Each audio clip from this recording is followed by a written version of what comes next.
Hello guys, कैसे हो आप। आज मैं आपको पॉलिटिकल साइंस पढ़ाने वाला हूँ। तो अब सितंबर खत्म हो चुका है और अक्टूबर आ चुका है।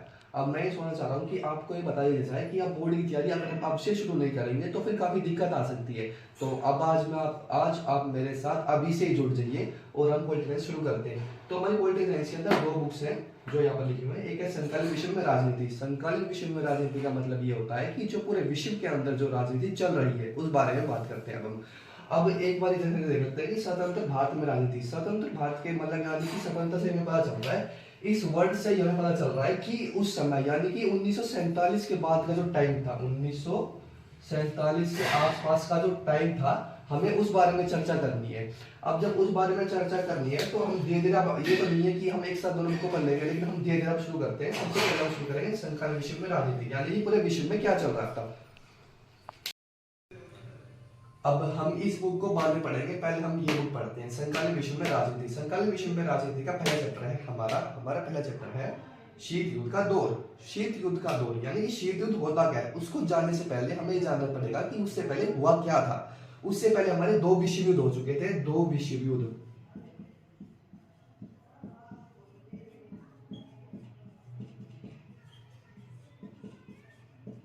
दो विश्व युद्ध हमारे हो चुके थे उससे पहले। अब हमारा जो पहला विश्व हुआ था वो हुआ था 1914 से 1918 तक। कब हुआ था? 1914 से 1918 तक हुआ था। और हमारा जो दूसरा विश्व युद्ध हुआ था भाइयों, हमारा दूसरा विश्व युद्ध हुआ था 1939 से 1944 तक। ये हमारा दूसरा विश्व हुआ था। तो ये जब खत्म हुआ था ना, तो ये जब खत्म हुआ दूसरा युद्ध, जब अमेरिका ने जापान के ऊपर परमाणु बम गिरा दिया।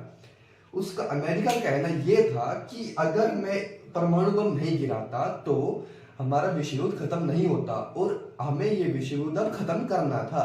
लेकिन कुछ जो हमारे जानकार थे उनका मानना ये भी था कि अब जापान ने पहले ही अपने जो हथियार थे वे डाल दिए थे।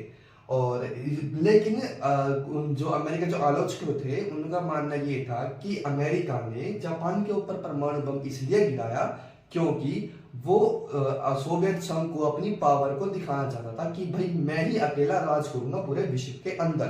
ठीक है, अब हम बात करते हैं कि इसमें है कि दो पावर्स का उदय हुआ, यानी कि दो महाशक्तियों का उदय हुआ उस समय पर। जब ये विश्व युद्ध खत्म हुआ हमारा, जब ये खत्म हुआ तो दो महाशक्तियों का उदय हुआ।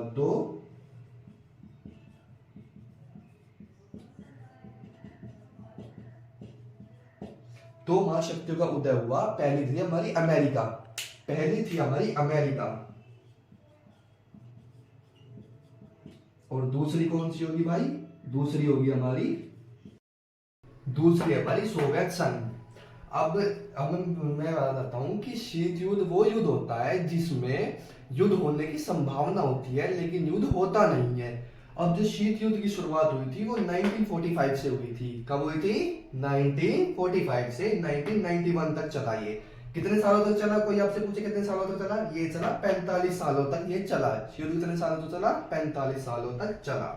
अब बस आपसे मैं एक छोटा सा क्वेश्चन पूछना चाहूंगा कि शीत युद्ध वो जो है वो कब शुरू हुआ और कब खत्म हुआ। और साथ ही में एक चीज और बताना कि इन दोनों के लिए कितने सालों तक चले। पहला विश्व युद्ध कितने सालों तक चला, दूसरा विश्व युद्ध कितने सालों तक चला। कमेंट में ये चीज बताना। और अगर आपको ये वीडियो अच्छी लगी हो तो इसको लाइक करना, सब्सक्राइब करना, कमेंट करना। और आपका आगे जो आने वाली वीडियो आपको इसी चैनल में मिल जाएगी, दिन पर दिन मिल जाएगी। और बाकी धन्यवाद आपका वीडियो देखने के लिए।